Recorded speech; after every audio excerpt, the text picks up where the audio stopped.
പ്രിയ സജ്ജനങ്ങളെ, എല്ലാവർക്കും നമസ്കാരം. നമ്മൾ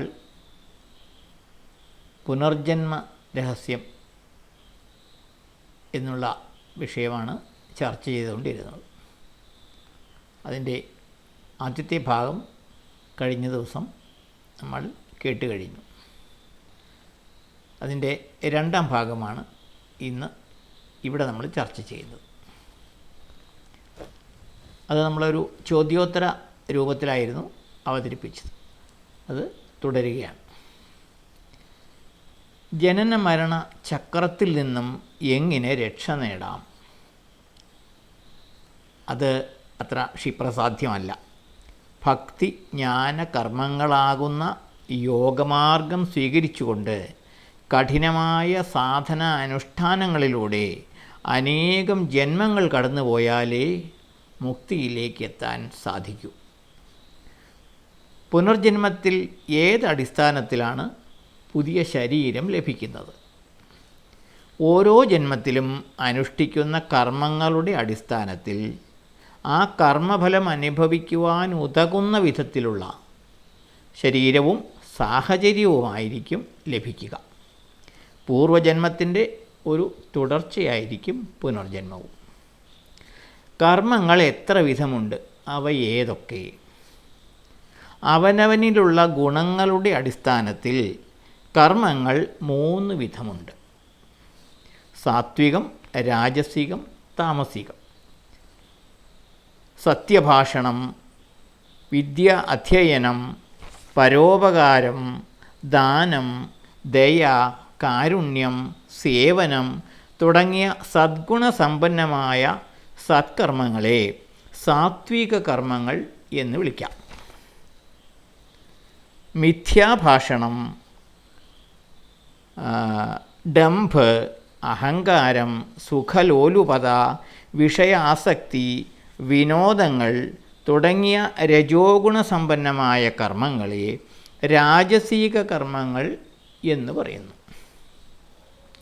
അസത്യഭാഷണം, വിദ്യാശൂന്യത, മോഷണം, കലഹം, ഹിംസ, മദ്യസേവ, ചൂതാട്ടം, വ്യഭിചാരം തുടങ്ങിയ തമോ ഗുണസമ്പന്നമായ അഥവാ ദുർഗുണസമ്പന്നമായ കർമ്മങ്ങളെ താമസിക കർമ്മങ്ങൾ എന്ന് പറയുന്നു. ഇത്തരത്തിലുള്ള ഓരോ കർമ്മത്തിനും അതിനനുയോജ്യമായ കർമ്മഫലങ്ങളും ഉണ്ടാകും. എന്നാൽ യോഗമാർഗത്തിൽ വളരെയധികം മുന്നേറിയ യോഗസാധനകൾ മാത്രം അനുഷ്ഠിച്ച് ജീവിക്കുന്ന യോഗികളും ഋഷിവര്യന്മാരും അനുഷ്ഠിക്കുന്ന കർമ്മങ്ങൾ മേൽപ്പറഞ്ഞ 3 വിധ കർമ്മങ്ങൾക്കും അതീതമാണ്. നിരന്തരം ഈശ്വരചിന്തയിലും ഈശ്വര സാമീപ്യത്തിലും കഴിയുന്നത് കൊണ്ട് ദിവ്യകർമ്മങ്ങൾ മാത്രമേ ഇവരിൽ നിന്നും ഉണ്ടാകൂ. അത്തരം കർമ്മങ്ങളുടെ അഥവാ ദിവ്യകർമ്മങ്ങളുടെ ഫലം അവരെ ബാധിക്കുകയുമില്ല. അഥവാ അത്തരം കർമ്മഫലങ്ങൾ ജന്മകാരണമാകില്ല. ആ യോഗികളുടെ കർമ്മങ്ങൾ അത്തരത്തിലുള്ളതാണ്. അതിന് ദൈവിക കർമ്മങ്ങൾ എന്ന രൂപത്തിലാണ് അവരുടെ കർമ്മങ്ങൾ. ജന്തുക്കൾക്ക്, അതായത് മനുഷ്യരല്ലാത്ത ജീവികൾക്ക് കർമ്മഫല സിദ്ധാന്തം ബാധകമാണോ? അല്ല. ഒരു ജീവാത്മാവിൻ്റെ യാത്ര ഏറ്റവും താഴെ തട്ടിലുള്ള ജീവജാലങ്ങളിൽ നിന്നാണ് തുടങ്ങുന്നത്. ഉദാഹരണത്തിന് പുഴു, പഴുതാര, പാറ്റ, അട്ട, ചിലന്തി തുടങ്ങിയ ജീവികൾ ആയിട്ടാണ് ആദ്യം തുടങ്ങുന്നത്. അവിടെ നിന്നും ഓരോ ജന്മം കഴിയും തോറും സ്വാഭാവികമായി പരിണമിച്ച് ഉയർന്ന തലത്തിലുള്ള ജന്തുശരീരങ്ങൾ ലഭിക്കുന്നു. ഉദാഹരണത്തിന് ആന, സിംഹം, പുലി, ഗറില്ല തുടങ്ങിയ ജന്തുശരീരങ്ങൾ. അവിടെ നിന്നും ഉയർന്ന് ആണ് മനുഷ്യ ശരീരം ലഭിക്കുക. അതും തുടക്കത്തിൽ പ്രാകൃതമായ ചുറ്റുപാടിലുള്ള ഒരു മനുഷ്യജന്മമായിരിക്കും ലഭിക്കുക. അതോടുകൂടി കർമ്മഫലങ്ങൾ പിന്തുടരാൻ തുടങ്ങും. മനുഷ്യ ശരീരം ലഭിക്കുന്നതോടെ കർമ്മഫലങ്ങൾ പിന്തുടരാൻ തുടങ്ങും.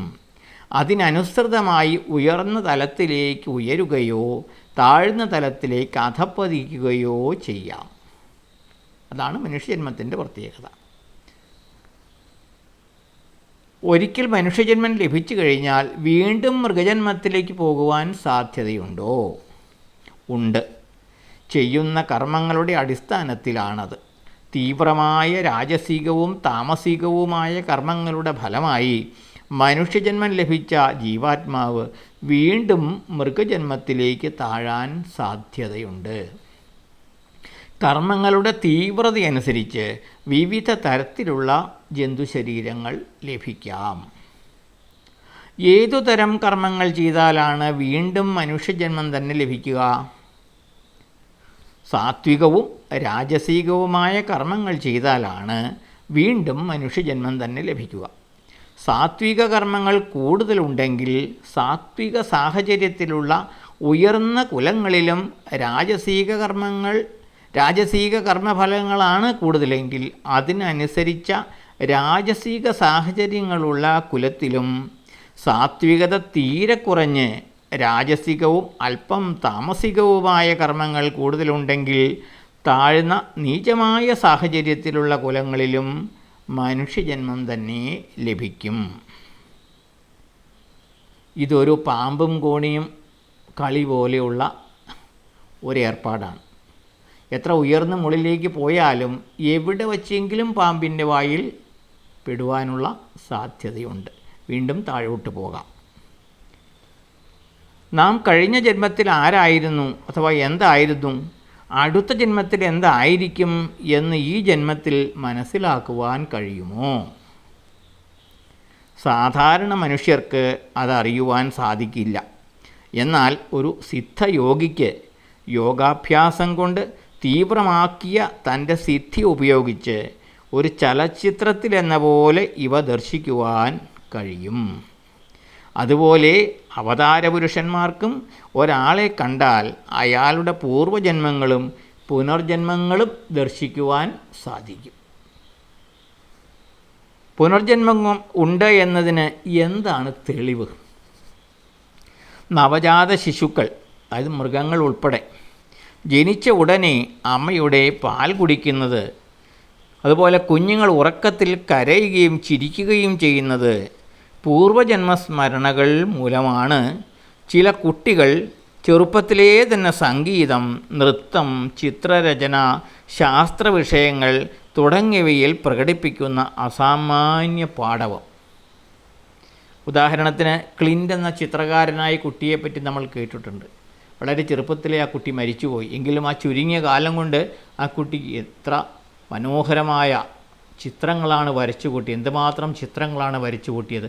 അത് തീർച്ചയായും ഈ ജന്മത്തിലെ കഴിവല്ല, പൂർവ്വജന്മങ്ങളിൽ നിന്നും ആർജിച്ച കഴിവ് തന്നെയാണ്. അതുപോലെ പൂർവ്വജന്മത്തിലെ നാടും വീടും മാതാപിതാക്കളെയും ബന്ധുക്കളെയും ഈ ജന്മത്തിൽ ചിലർ ഓർത്തെടുക്കുകയും തിരിച്ചറിയുകയും ചെയ്ത സംഭവങ്ങൾ രേഖപ്പെടുത്തിയിട്ടുണ്ട്.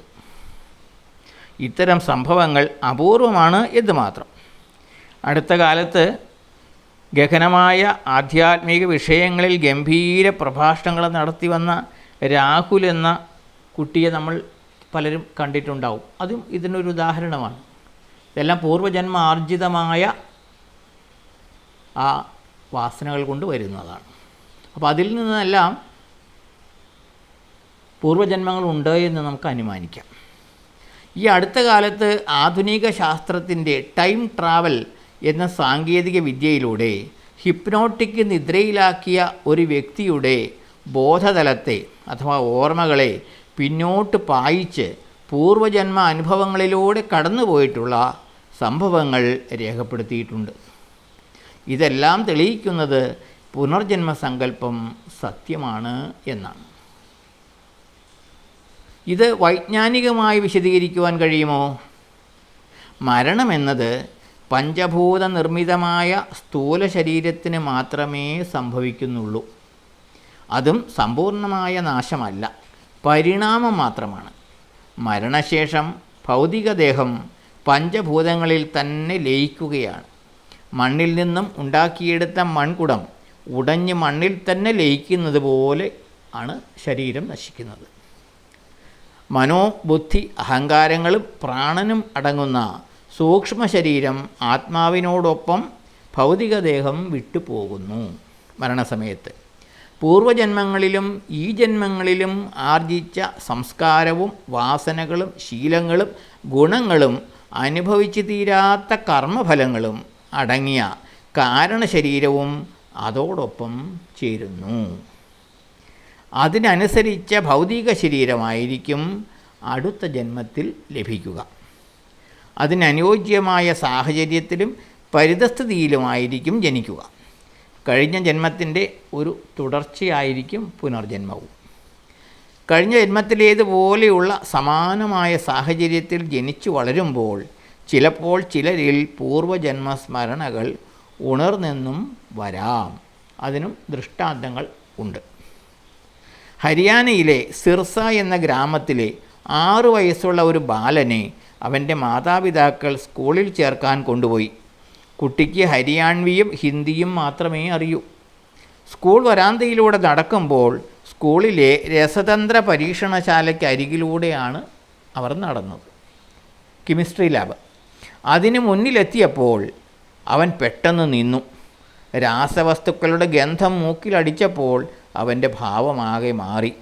അവൻ വേറെ ഏതോ ഭാഷ സംസാരിക്കാൻ തുടങ്ങി. എല്ലാവരും ഭയന്നു. ഉടനെ ആശുപത്രിയിലാക്കി. അവൻ സംസാരിക്കുന്നത് ഫ്രഞ്ച് ഭാഷയാണ് എന്ന് മനസ്സിലാക്കിയ ഡോക്ടർ ഫ്രഞ്ച് അറിയാവുന്ന ഒരാളെ വിളിച്ചു വരുത്തി.